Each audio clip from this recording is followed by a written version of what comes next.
नमस्कार, मैं विक्रम सिंह। आज हम देखेंगे मूलानुपाती सूत्र यानी कि एम्पिरिकल फार्मूला क्या होता है और परसेंटेज कंपोजिशन क्या होते हैं। मूलानुपाती सूत्र केमिस्ट्री में एक महत्वपूर्ण टॉपिक है। मूलानुपाती सूत्र यानी हम यहाँ पर पढ़ने वाले हैं कुछ बातें। इसमें सबसे पहली बात ये समझ लीजिएगा कि किसी कंपाउंड को दिखाने के लिए, किसी यौगिक को दिखाने के लिए, बताने के लिए हम फॉर्मूला यूज करते हैं। सिंपल से एक बात करें, ग्लूकोज के लिए एक फॉर्मूला यूज करते हैं C6H12O6, पानी के लिए H2O, हाइड्रोजन पेरोक्साइड के लिए H2O2। ये कहलाता है उस यौगिक का अणुसूत्र, मॉलिक्यूलर फार्मूला। मॉलिक्यूलर फार्मूला है ही क्या बेटा, थोड़ा समझेंगे।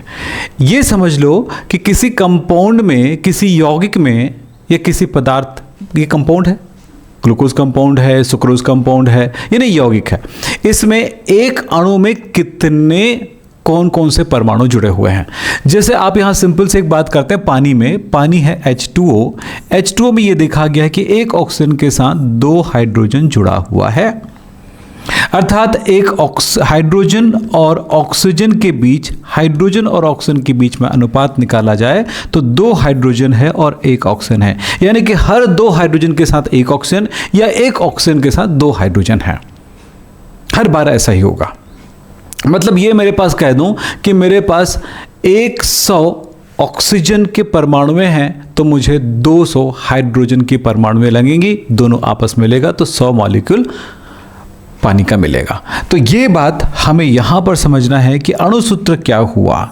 वास्तविक अनुपात को दर्शाने वाला सूत्र अणुसूत्र कहलाता है। तो चलिए इससे रिलेटेड प्रश्नों को समझें और बातों को समझें। अनुपात की बात हो रही है तो क्या बोला गया, किसी भी यौगिक के एक अणु में उपस्थित उनके परमाणुओं की वास्तविक अनुपात को दर्शाने वाला सूत्र अणुसूत्र कहलाता है। मैंने कहूं एक एग्जाम्पल के तौर पे देखें कि अगर ग्लूकोज की बात करते हैं तो ग्लूकोज का अणुसूत्र होगा या आणविक सूत्र होगा C6H12O6। कुछ उदाहरण देख लेते हैं। उदाहरण नंबर 1, उदाहरण नंबर 2 कर देते हैं। मैं कर दूं सुक्रोज कर देता हूं। सुक्रोज यानी जिसको कहते हैं शक्कर कहते हैं, शक्कर या चीनी कहते हैं। तो चीनी का फॉर्मूला क्या है, शक्कर का फॉर्मूला है C12H22O11।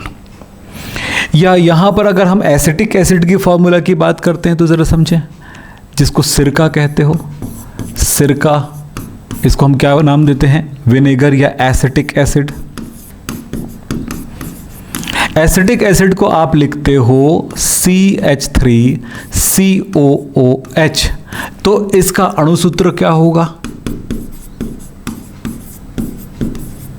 इसका अणुसूत्र होगा अगर, तो यहां पर C2 है, C2, H कितना है, 4 है और ऑक्सीजन है 2, तो इसका अणुसूत्र हुआ C2H4O। यानी कि एसिटिक एसिड के एक अणु में 2 कार्बन, 4 हाइड्रोजन और 2 ऑक्सीजन की परमाणुएं हैं।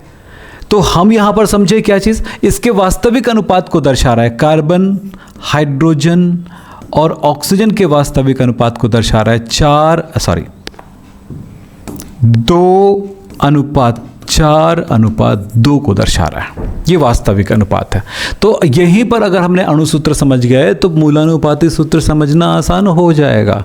यानी मूलानुपाती सूत्र क्या होगा, सरल अनुपात को प्रदर्शित करने वाला सूत्र। किसी यौगिक के एक अणु में उपस्थित उनके परमाणुओं का सरलतम अनुपात को दर्शाने वाला सूत्र, सरलतम अनुपात को दर्शाने वाला सूत्र मूलानुपाती सूत्र कहलाता है, एम्पिरिकल फॉर्मूला कहलाता है। चलो हम इसे ग्लूकोज को समझ लेते हैं, इसका सरलतम अनुपात क्या होगा। ग्लूकोज, पहला एग्जांपल ले लें, ग्लूकोज का अणुसूत्र क्या देखे थे आपने, C6H12O6। इसका सरलतम अनुपात क्या होगा, तो मूलानुपाती सूत्र सरलतम अनुपात, इसमें कार्बन, हाइड्रोजन और ऑक्सीजन कितना है, कार्बन 6, ऑक्सीजन 12, हाइड्रोजन 12 और ऑक्सीजन है 6। क्या इसे हम तोड़ सकते हैं सरल अनुपात में, तो 6 एकम 6, 6 दूनी 12, 6 एकम 6, यानी 6 सबको भाग दे दिया।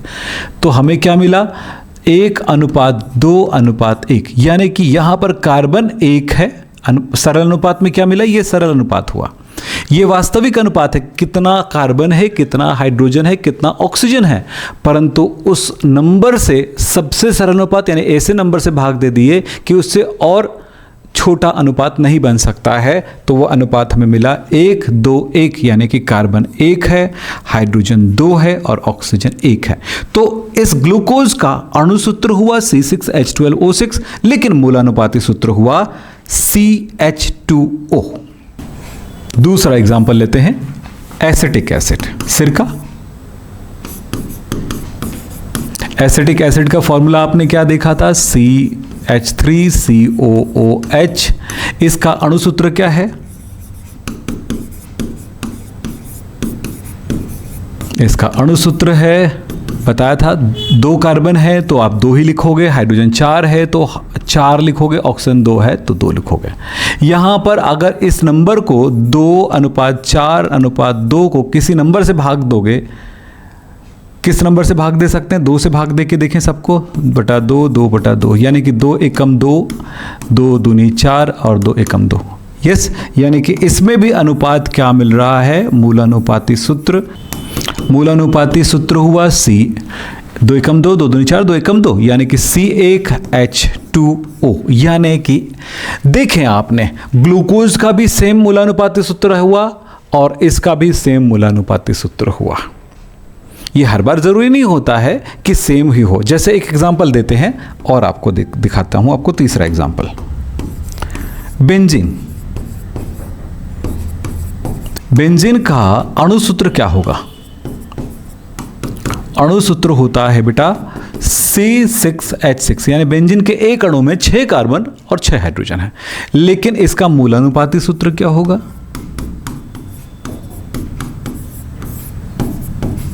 मूलानुपाती सूत्र हुआ, भाग दे के देखो, 6 दोनों में है तो 6 कम 6, 6 कम 6, यानी कि 1:1। सरलतम अनुपात जो होगा उसी को हम क्या कहेंगे? उसका मूलानुपाती सूत्र कहेंगे। अब सवाल आता है कि मूलानुपाती सूत्र को कैसे प्रश्न आएगा और उसे कैसे सॉल्व करना है। तो प्रश्न आएगा आपको बेटा, जब प्रश्न दिया जाएगा तो उसमें रहेगा अलग अलग तत्व या एलिमेंट का परसेंट दिया जाएगा, प्रतिशत दिया जाएगा, और फिर पूछा जाएगा आपसे मूलानुपाती सूत्र निकालना। यानी प्रश्न में परसेंटेज लिखा रहेगा अलग अलग तत्वों का और निकालना होता है उसका मूलानुपाती सूत्र। तो चलो कैसे कैलकुलेट करेंगे जरा हम यहां पर देखें। सिंपल है, कोई कठिन नहीं है। इसके लिए आपको क्या रखना पड़ेगा? एक टेबल याद रखना पड़ेगा। 4-5 खाने होंगे और उसको याद रखना पड़ेगा। उसी टेबल से ये बनेगा तो हम कहेंगे 4 स्टेप टेबल, और उस टेबल के बेस पर बनता है। देखो प्रश्न क्या है, देखो ऐसे ही है। देखो यहां पे क्या लिखा है, एक यौगिक में 40% कार्बन, 6.67% हाइड्रोजन और बाकी ऑक्सीजन है। मूलानुपाती सूत्र ज्ञात कीजिए। यानी क्या दिया है? अलग अलग तत्वों का, ये कार्बन का प्रतिशत है, ये हाइड्रोजन का प्रतिशत है, और बाकी जो है ऑक्सीजन है, ऑक्सीजन का प्रतिशत नहीं दिया गया है। कई बार ऐसा होता है कि बोला ही नहीं जाता है ऑक्सीजन है, तो क्या करेंगे? पहले इस परसेंटेज वैल्यू को जोड़ के देखते हैं। 40 धन 6.67, तो हमारे पास हो गया इसकी वैल्यू, ये हो गया 766, यानी 46 पॉइंट इतना परसेंट तो हमारे पास है। हाइड्रोजन, कार्बन और हाइड्रोजन का कुल प्रतिशत कितना हुआ? 46.6%। अब सवाल आता है कि ऑक्सीजन कितना है? तो ऑक्सीजन पता लगाने के लिए क्या करेंगे? यहां पर ऑक्सीजन का प्रतिशत निकालने के लिए आप 100, क्योंकि 100 में इतना है, 100 में इतना है, तो ये 100 में इतना है टोटल, तो हमारे पास 100 माइनस 46.67, तो कितना मिल जाएगा? तो ये मिल जाएगा 53.33%। तो यह हमें पता चल गया टोटल इतना प्रतिशत, तो ऑक्सीजन के प्रतिशत इस जगह पे पता चल गया। अब देखिए, हमें कार्बन का भी पता है, हाइड्रोजन का भी पता चल गया, ऑक्सीजन का भी पता चल गया। हमने 100 से क्यों माइनस किया? आपको पता चलना चाहिए कि जब भी परसेंट दिया जाएगा बेटा तो सबको टोटल करके देखना। अगर 100 हो गया है या 99.99% लिखा है तब आपको 100 से माइनस करने की जरूरत नहीं है, उसमें ऑक्सीजन नहीं है। लेकिन अगर ऐसा हो कि इसको जोड़ने पर 100 नहीं हो रहा है तो इसका मतलब है कि इसमें एक तत्व, एक एलिमेंट छुपा हुआ है, वो ऑक्सीजन है। तो क्या करोगे? सबको जोड़ दोगे, जोड़ दिया मैंने, जोड़ने के बाद उसको 100 से घटा दोगे, घटाने पर आपको मिल जाएगा ऑक्सीजन का प्रतिशत। ये काम करना पड़ेगा, अक्सर क्वेश्चन में ऐसा होता है, ये छिपा होता है ऑक्सीजन। अब कैसे बनाएंगे इस प्रश्न को? तो इस प्रश्न को बनाने के लिए मैंने कहा एक टेबल आपको याद रखना पड़ेगा। टेबल में क्या क्या रहेगा जरा ध्यान रखेंगे। टेबल में रहेगा वही प्रश्न है जो मैंने दिया था, मूलानुपाती सूत्र आपको ज्ञात करना है। तो अब देखो, पहला रहेगा तत्व, कौन कौन से तत्व दिया है बेटा? देखो, कार्बन, हाइड्रोजन और ऑक्सीजन दिया है। तो पहले रहेगा तत्व, तो हमने लिख दिया कार्बन, हाइड्रोजन और ऑक्सीजन, 3 तत्व दिए गए इसमें। अब दूसरा क्या करेंगे? इस तत्व का प्रतिशत कितना है लिखेंगे। तो इस तत्व को वहां पर दिया है 40%, प्रतिशत साइन नहीं लगाना है। कार्बन 6.67% और ऑक्सीजन हमने अभी कैलकुलेट किया था 53.33%। कहां से आया था? इन दोनों को जोड़ करके, क्योंकि यहां पर तो दिया नहीं है ऑक्सीजन का प्रतिशत, इसलिए हमने क्या किया, इन दोनों को जोड़ा और 100 में माइनस कर दिया। अब क्या करना है बेटा? अब इसके बाद का काम तुम्हारा है। तो पहला तत्व कौन सा है, प्रतिशत कौन सा है, और तीसरे नंबर में इसका परमाणु भार कितना है, कार्बन का, हाइड्रोजन का, ऑक्सीजन का लिखना है। तो परमाणु द्रव्यमान कार्बन का होता है 12, हाइड्रोजन का होता है 1 और ऑक्सीजन का होता है 16। अब अगला काम क्या करना है? प्रतिशत बटा 12 करेंगे। तो ये होता है परमाणुओं की आपेक्षिक संख्या पता लगाने के लिए। आपेक्षिक संख्या क्या होगा? इन दोनों को भाग देना। तो ये 40/12, यहां पर 6.67/1 यहां पर, और यहां पर होगा 53.33/16। और देखो इसमें वैल्यू कितना आएगा? तो 40/12, 12 कम 12, 12 दूनी 24, 12 3 36 इसके आसपास आएगा। तो यानी 3.33 वैल्यू आएगा। भाग देंगे तो ये, इसको भाग देंगे तो 6.67 होगा, और इसको भाग देंगे तो कितने के बराबर आ रहा है? 3.33। अब अगला कदम होगा, ये जो वैल्यू आया है उसके लिए, वो अगला होगा हमारा परमाणुओं में अनुपात। परमाणुओं में अनुपात कैसे निकाला जाएगा? अभी क्या है? आपेक्षिक अनुपात। परमाणुओं की संख्या के आपेक्षिक अनुपात में क्या करते हैं? प्रतिशत बटा परमाणु भार किया हमने। अब क्या करना है? इन्हीं नंबर में से सारे नंबर को आप लिख दो। 3.33, 6.67, 3.33। अब इसमें देखो, इन तीनों में सबसे छोटा नंबर कौन सा है? ये और ये बराबर है और इससे ये बड़ा है, तो छोटा यही है, तो सबसे छोटा होगा वो। यहाँ पर ये दोनों बराबर हो गया, अलग बात है। तो जो सबसे छोटा होगा वो हो गया 3.33, तो उसी से भाग दे दो, सबको उसी से भाग देना है, सबसे छोटे से। तो यहाँ पे वैल्यू आया 1, यहाँ पे वैल्यू आएगा 3 दूनी 6, इसके बराबर होगा यानी कि 2, और यहाँ पर हो गया 1। अगर इस जगह पर कोई नंबर होता 0.5 या कुछ ऐसा लिखा होता तो बात अलग है। अब इसका सरलतम अनुपात उत्तर मिल चुका है, लेकिन एक और काम करते हैं, इसका सरल पूर्णांक अनुपात, ये पूर्णांक में ही है, तो इसी अनुपात को हम लिख देते हैं 1, 2, 1। इस तरह से हमें पता चल जाता है, फाइनल हमको पता चल जाता है कि कार्बन हमारे पास 1 है, कार्बन हमारे पास लास्ट आंसर मिला 1, हाइड्रोजन हमारे पास 2 है और ऑक्सीजन हमारे पास 1 है। इस तरह से हमें उत्तर मिल जाएगा। उत्तर क्या मिला? देखें, उत्तर मिला मूलानुपाती सूत्र, यही तो कैलकुलेट करने के लिए बोला था, और मूलानुपाती सूत्र मिला कार्बन 1, हाइड्रोजन 2, ऑक्सीजन 1। तो कार्बन 1, हाइड्रोजन 2, ऑक्सीजन 1। 1 नहीं लिखा जाता, कार्बन 1, C1, H2O1 ऐसा नहीं लिखा जाता है, 1 की संख्या को नहीं लिखते हैं। तो वही, अगर कार्बन है तो है, 1 है, यही मतलब हुआ इसका। तो इस तरह से मूलानुपाती सूत्र आप ज्ञात कर सकते हैं। अब एक आध और चीजें देखें, कुछ चीजें देखो बेटा, आपको एक होमवर्क दे रहा हूं, आप इसको बनाइएगा। इस प्रश्न को आप बना लीजिए। प्रश्न क्या कहता है जरा देखें। प्रश्न कहता है, अगर किसी यौगिक में कार्बन 80% और हाइड्रोजन 20% है, तो इसका मूलानुपाती सूत्र ज्ञात कीजिए। जैसे आपने अभी किया वैसे ही करना है। मेरी क्लासेस जो है, प्रीमियम क्लासेस जो है, आपको पूरा का पूरा संपूर्ण क्लास आपको मिल जाएगा मेरे ऐप में, पेड कोर्स में। आप मेरे साथ जुड़िए, मेरे नंबर पर मुझे कॉल करिए, मुझे व्हाट्सअप करिए। सुबह 10 बजे से लेकर के शाम को 6 बजे के बीच हमें कॉल कर सकते हैं किसी भी टाइम। लेकिन याद रखना बेटा कि आप समय बर्बाद ना करें, क्योंकि ना 11वीं दोबारा आएगा ना 12वीं दोबारा आएगा। अब यहाँ पर ये 80 है और वो 20 है। देखो ध्यान देना, कार्बन 80% है और ये 20% है। टोटल करें तो 100 हो गया। अब ये 100 को 100 से घटाएंगे क्या? नहीं घटाएंगे तो क्या मिलेगा? कुछ नहीं मिलेगा, 0। यानी कि इसमें ऑक्सीजन नहीं है। इसे घटाने पर 100 ये वैल्यू नहीं आती, 100 आ गया मतलब ऑक्सीजन नहीं है। 100 नहीं आता तो हमें 100 से उसको घटा देते हैं जोड़ करके, तो उसमें ऑक्सीजन है ये पता चल जाता है। तो इस प्रकार से हम इसको ज्ञात कर सकते हैं। तो ये प्रश्न बेटा इसको सॉल्व करिए और हमें कमेंट बॉक्स में इसका आंसर ज़रूर लिखें और बताएं कि इसका आंसर क्या होगा। जल्दी करिएगा ताकि हम भी जल्दी चेक कर सकें आपके आंसर। तो एक बार ना समझ में आया हो या कर थोड़ा सा तकलीफ हो रहा तो दोबारा इस वीडियो को देखिए और दोबारा एक बार प्रैक्टिस करिए। कौन सा वाला? ये जो हमने भी बनाया था इसको। इस तरह से 2-3 बार प्रैक्टिस करेंगे तो आप नए नए प्रश्नों को हल कर पाएंगे। एक प्रश्न और हल करके दिखाता हूँ, थोड़ा सा इनसे थोड़ा सा टफ है लेकिन ये बन जाएगा। अब एक बात बताना चाहूँगा, मूलानुपाती सूत्र के साथ कुछ चीज़ें हमारे पास आती है, कुछ फॉर्मूला जो हमारे इस चैप्टर में काम आएगा। उस फॉर्मूले के बारे में आपको बताऊंगा, ध्यान से सुनिएगा। क्या क्या फॉर्मूला हमें यूज़ होता है वो बता रहा हूँ आपको, ध्यान से सुनिए।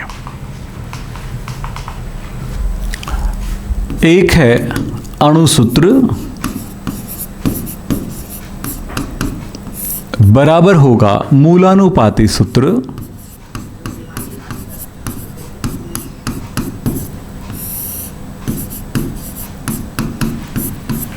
गुना n। यहां पर n वैल्यू n, ये n क्या है इसके बारे में बात करेंगे। यहां n है मूलानुपाती सूत्र गुणांक।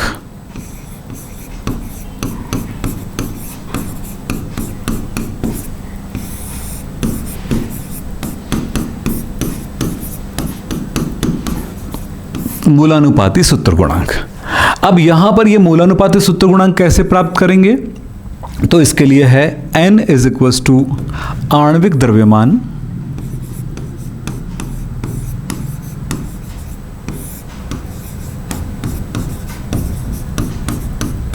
बटा मूलानुपाती सूत्र द्रव्यमान।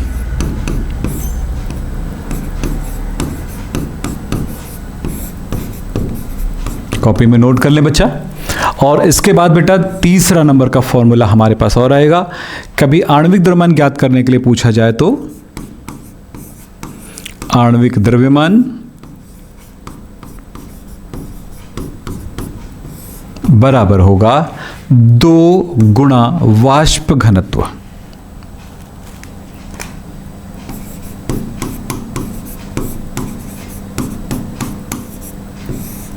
दो गुना वाष्प घनत्व। ये 3 फॉर्मूला आपको जरूरत पड़ेगी। हम इसको शॉर्ट में लिखना चाहें तो m is equals to 2d लिख सकते हैं। d मतलब घनत्व, वाष्प घनत्व।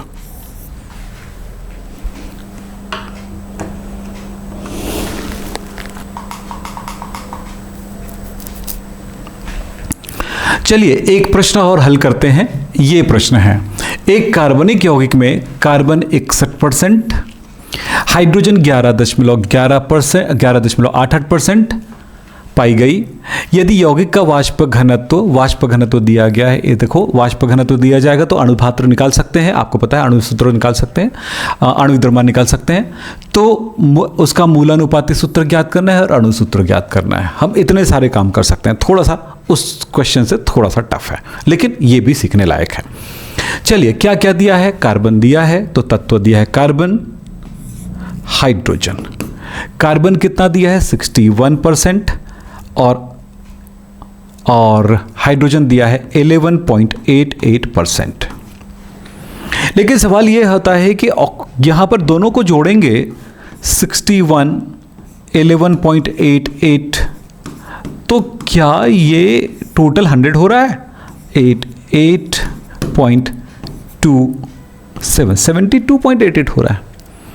यानी ये 100 नहीं है तो 100 नहीं है तो क्या करेंगे? 100 माइनस 22.88 कर लीजिए तो मिल जाएगा 2, यहाँ पर 1, यहाँ पर 7 और यहाँ पर 7। कहता 10 में 3 गया, सॉरी 10 में 3 गया 2, 27.12। तो इसमें एक बचा हुआ है ऑक्सीजन 27.12। इसको मिटा देता हूं। अब आप जोड़ के देख लीजिए 100 हो गया। अब इसके बाद इनका परमाणु भार कार्बन का होता है 12, ऑक्सीजन का 1, हाइड्रोजन का 1, ऑक्सीजन का 16। तब इनमें क्या करेंगे, अब इनमें परमाणुओं में आपेक्षिक संख्या निकालेंगे। 61/12, 61/12 5.08, फिर आता है 11.88 डिवाइडेड बाय 1 यानी कि 11.88, फिर आता है 27.12 बटा 16, ये कितना हो जाएगा 1.693, 695 के आसपास आता है वैल्यू। चलिए रख देते हैं, ये लीजिए।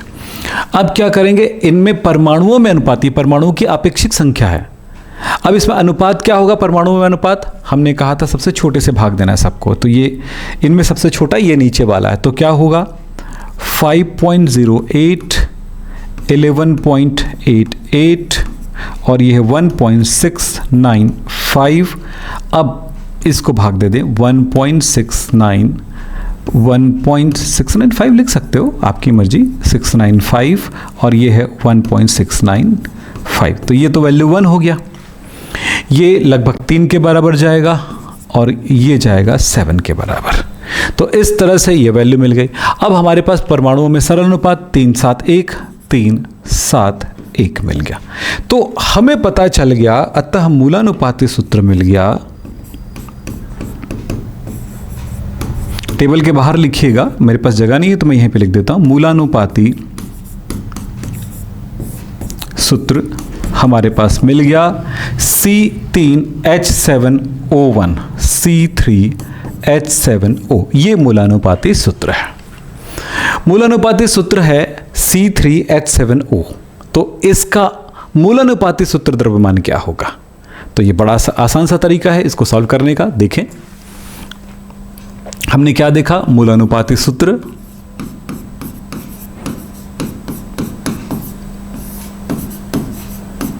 हमें मिला C3H7O, ये मिला। अब इसमें बेटा क्या है, ये कैंसर तो मिल चुका है हमारा, लेकिन हमें पता लगाना क्या क्या चीज़ है। देखो, मूलानुपाती सूत्र मिल गया, आंसर मिल गया। अब अणु सूत्र पता लगाना है। तो अणु सूत्र पता लगाने के लिए क्या ज़रूरत पड़ेगी, हमारे पीछे वाला फॉर्मूला जो था उस फॉर्मूले का यूज़ करेंगे। तो चलो एक एक करके करते हैं। तो हम इसका क्या कर लें, हम मूलानुपाती सूत्र द्रव्यमान ज्ञात कर लेते हैं। पहला काम करना पड़ेगा मूलानुपाती सूत्र द्रव्यमान।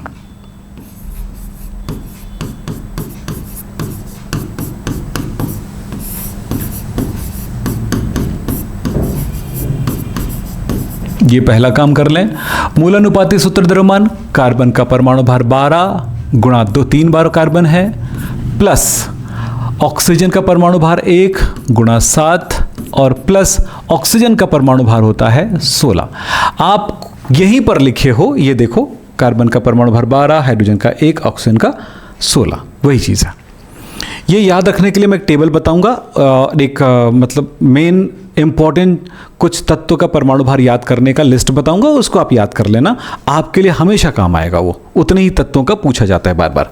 तो चलिए, इस जगह पर 12 × 36 हो गया, प्लस 7 हो गया, प्लस 16 हो गया, यानी कि इसका टोटल वैल्यू कितना हो गया, टोटल करेंगे 59 हो गया। इसकी यूनिट होता है AMU। चलिए, इतना मिल गया हमको।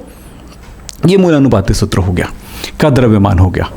आणविक द्रव्यमान कैसे निकाला जाएगा, एक सूत्र में बताया था, आपको याद होगा। आणविक द्रव्यमान बराबर आणविक द्रव्यमान। आणविक द्रव्यमान कैसे निकालते हैं, आणविक द्रव्यमान निकाला जाता है 2 गुणा वाष्प घनत्व, 2 गुणा वाष्प घनत्व।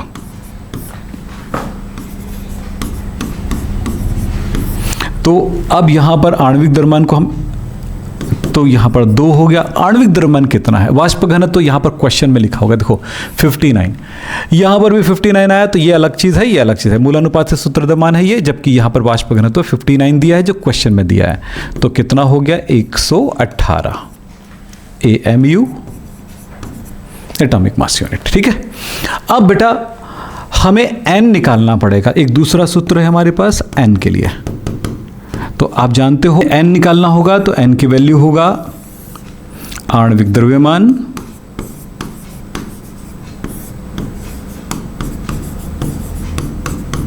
बटा मूलानुपाती सूत्र द्रव्यमान।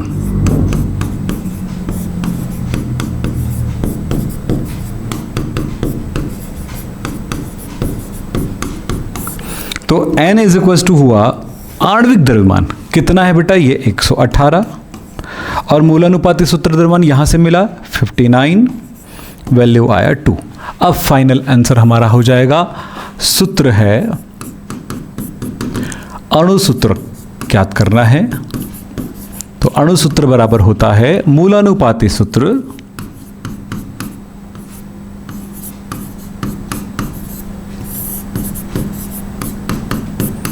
गुणा n।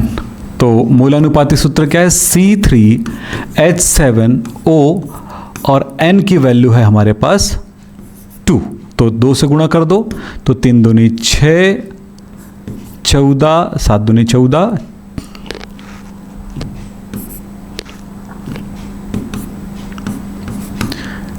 14 और ये हो गया 2।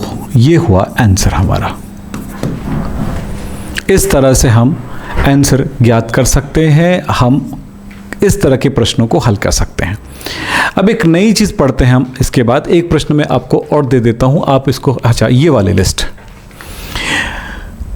जैसे कार्बन 612 लिखा है तो नीचे वाला परमाणु क्रमांक है और ऊपर वाला परमाणु द्रव्यमान है। तो परमाणु क्रमांक और परमाणु द्रव्यमान सब में वैसे ही समझ लीजिएगा, तो इनको याद करना है आपको बच्चों, और ये ज़रूरत पड़ेगी बेटा, इतना ही लिस्ट आपको याद करना है, दुनिया भर की चीज़ पे नहीं जाएंगे, बस इतना याद कर लीजिए। ये कठिन नहीं है, बार बार करेंगे तो बड़ा आसानी से हो जाएगा। ये वाला आपका होमवर्क है बेटा, ये आपको मैं होमवर्क में दे रहा हूँ, इसको बना लीजिएगा। ठीक है, टेबल भी बना दिया हूँ। अब आपको पढ़ाता हूँ प्रतिशत द्रव्यमान, परसेंटेज कंपोजिशन। प्रतिशत द्रव्यमान कैसे? अभी आपने क्या किया? प्रतिशत को लेकर के अणु भार निकाला, अणु सूत्र बनाया, प्रतिशत को लेकर के अणु सूत्र बनाया। पहले क्या किया? प्रतिशत को लेकर के मूलानुपाती सूत्र बनाया, कुछ फॉर्मूला करके हमने उसका अणु सूत्र बनाया। इसी तरह से अब प्रतिशत निकालना है, अगर फॉर्मूला हमें पता है तो क्या कहेंगे? किसी भी यौगिक में उनके परमाणुओं के द्रव्यमान के अनुसार जो संघटन होता है प्रतिशत में, उसे प्रतिशत संघटन कहते हैं। तो यहां पर हमने इसी परिभाषा को आपके लिए लिखा है, किसी यौगिक में उनके संघटक तत्वों के द्रव्यमानों का प्रतिशत, संघटक तत्वों का, जिन तत्वों से मिलकर बना हुआ है उनके द्रव्यमानों का प्रतिशत कहलाएगा प्रतिशत द्रव्यमान। तो एक एग्जांपल बताता हूं, बड़ा आसानी से समझ में आ जाएगा आपको, जरा देखिए। तो इसके लिए फॉर्मूला क्या होगा? एक सूत्र बता रहा हूं निकालने का तरीका। प्रतिशत में कितना द्रव्यमान है? तो तत्व का प्रतिशत द्रव्यमान, तत्व का प्रतिशत, तत्व का प्रतिशत कैसे निकाला जाएगा? तो यहां पर जिस तत्व का द्रव्यमान निकालना है उसका क्या करेंगे? तत्व का कुल द्रव्यमान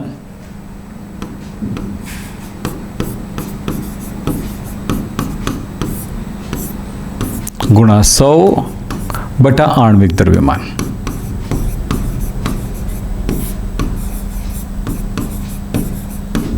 मैं एक ही चीज समझाऊंगा, आपको बिल्कुल समझ में आ जाएगा, ज्यादा इधर उधर जाने की जरूरत नहीं पड़ेगी। तो अगर मैं यहां पर आपको बताऊं,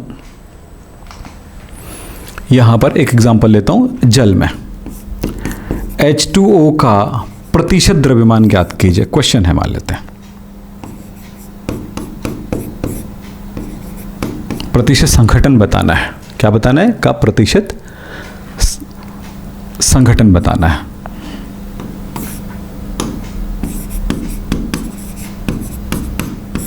ज्ञात कीजिए। तो कैसे ज्ञात करेंगे, चलो सॉल्व करते हैं। आपको पता है हाइड्रोजन 1 और ऑक्सीजन पता है आपको 8 16, यानी कि परमाणु क्रमांक 1, परमाणु भार 1, परमाणु क्रमांक ऑक्सीजन का 8 और परमाणु भार 16। तो ये हो गया। अब इसमें एक ही काम करिए कि इसका आणविक द्रव्यमान कितना है वो ज्ञात कर लेते हैं। तो H2O का आणविक द्रव्यमान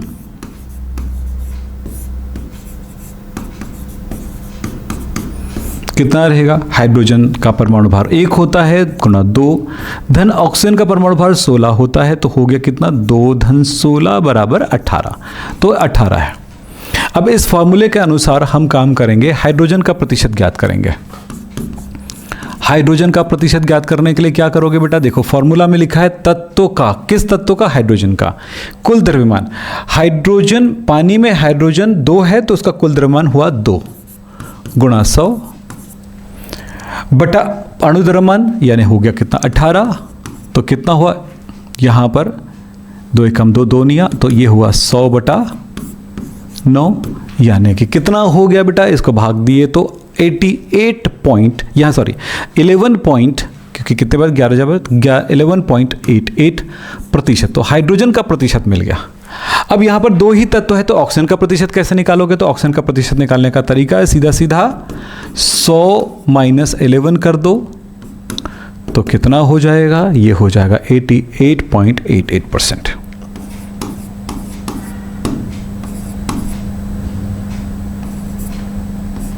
ले लीजिए, तो इस तरह से इनके परसेंटेज मिल गए। तो इसका प्रतिशत संगठन क्या हुआ, हाइड्रोजन 11.11% और ऑक्सीजन 88.89% है। अब इसका मूलानुपाती सूत्र ज्ञात करने के लिए बोलूँगा तो उसी टेबल में उस टेबल में मान रख करके फिर वापस आप ये फॉर्मूला प्राप्त कर सकोगे, मूलानुपाती सूत्र पानी का H2O 2:1 में मिल जाएगा। तो इस तरह से होता है, ये बहुत ही सरल है, लेकिन याद रखो कुछ होमवर्क में दे रहा हूँ। कार्बन डाइऑक्साइड में कार्बन और ऑक्सीजन का प्रतिशत निकालना, यानी कि प्रतिशत संगठन निकालना, ये आपके लिए होमवर्क है, बना के देखिएगा, बन जाएगा। यूरिया में नाइट्रोजन का प्रतिशत निकालना, यूरिया में नाइट्रोजन, तो यूरिया का फॉर्मूला बता देता हूँ NH2CO NH2। अब थोड़ा प्रयास करोगे सब कुछ संभव है, बना सकोगे। बच्चों ध्यान रखो, थोड़ा मेहनत आपको भी करना होगा और जो जो चीज़ें सिखाई जाती है उस पर पूरी मेहनत करना पड़ेगा, तो ध्यान रखिएगा। हमारी क्लास आपको कैसे लगी हमें कमेंट बॉक्स में ज़रूर बताएं और अपने दोस्तों को शेयर ज़रूर करें। चैनल सब्सक्राइब नहीं किए हैं तो एक बार सब्सक्राइब ज़रूर करें और ध्यान रखिएगा किसी तरह की कोई प्रॉब्लम हो, बातचीत करना है हमसे या किसी तरह का कोई डाउट हो तो हमें कॉल कर सकते हैं। नीचे आपको नंबर दिया गया है, इस नंबर पर हमें कॉल करें। धन्यवाद, थैंक यू।